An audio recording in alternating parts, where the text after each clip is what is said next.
恐竜研究者こちるいすすむです。今回紹介するのはみんな大好きトリケラトプス、その進化過程を検証した論文です。トリケラトプスとはその名の通り3つの角を持つ恐竜で、恐竜時代の最後の最後に生きていた植物食恐竜です。推定体長は8から9メートル、体重は最大で10トン程度と非常に大きな恐竜でした。この恐竜はティラノサウルスと同じ時代、同じ地層に生きていました。ヘルクリーク層という地層ですね。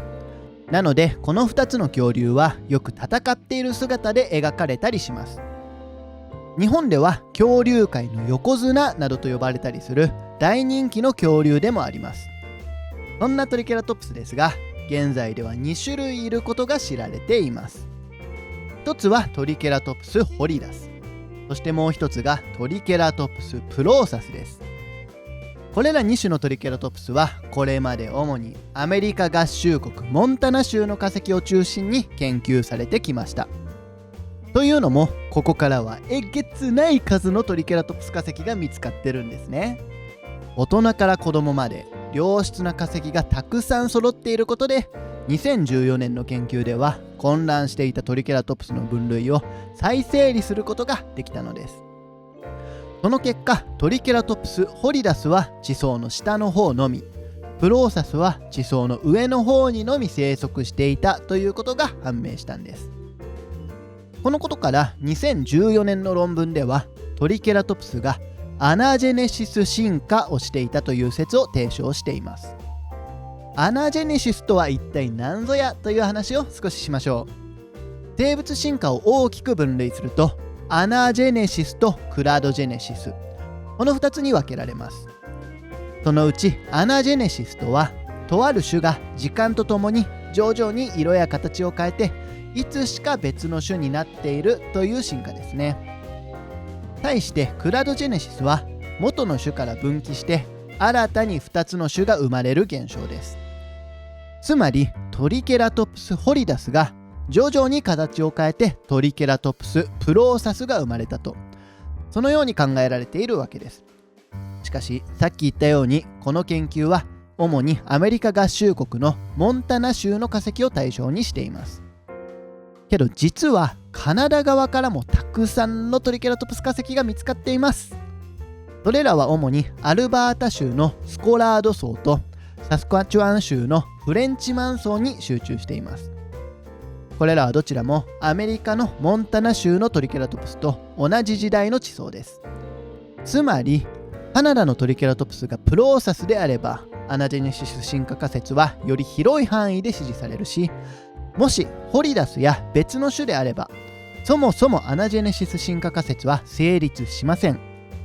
そこでこの研究ではカナダ産のトリケラトプスの頭14個体分を対象に詳しい分類を行いました。詳細な形の比較の他にも統計的な解析を使って比較しています。結果としては全部トリケラトプスプローサスであるということが判明しました。もう少し細かく解説すると、判別分析という解析ではホリダスだと示唆されたものも3個体ほど存在したのですが、いずれも極端に保存状態が悪く正確な分別が難しいと結論付けられています。また実はトリケラトプスにはもう一種、トリケラトプスアルバーテンシスという種がカナダのアルバータ州から発見提唱されていたのですが、これは他に同種が見つかっておらず、プローサスとの差もわずかなので、トリケラトプスアルバーテンシスは実際にはプローサスの変異個体であると位置づけられました。というわけでカナダ産のトリケラトプスは全てトリケラトプスプローサスで、アナジェネシス進化仮説はこれまでよりも広い範囲で支持されるということが分かりました。で、アナジェネシス進化はクラドジェネシス進化に比べて多様性の拡大につながりにくいんですね。見てわかるように分岐していくとどんどんと種数が増えるけれども、連続的な進化だと元いた種が別の種に変わっただけなので、白亜紀末は恐竜類の多様性が減少していたという仮説が唱えられているんですが、その一つの要因がこのようなアナジェネシス進化が増えてきたためかもしれません。この時代は海水準の低下もあって恐竜の生息地があまり分断されていなかったんですね。つまりクラドジェネシスのきっかけになる種の分断があまり起きませんでした。そんな仮説をこのトリケラトプス化石は支持するのかもしれません。まとめると、これまで研究されてきたカナダのトリケラトプスは全てトリケラトプスプローサスであるということが判明しました。この結果はトリケラトプスホリダスが時代とともに少しずつ形を変えてトリケラトプスプローサスに進化したというアナジェネシス進化仮説を支持します。そしてこの論文では白亜紀末の恐竜多様性現象は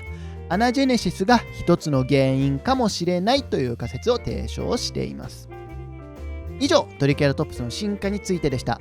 この動画が面白かった、勉強になったという人はぜひチャンネル登録、高評価をお願いします。ではまた次の動画でお会いしましょう。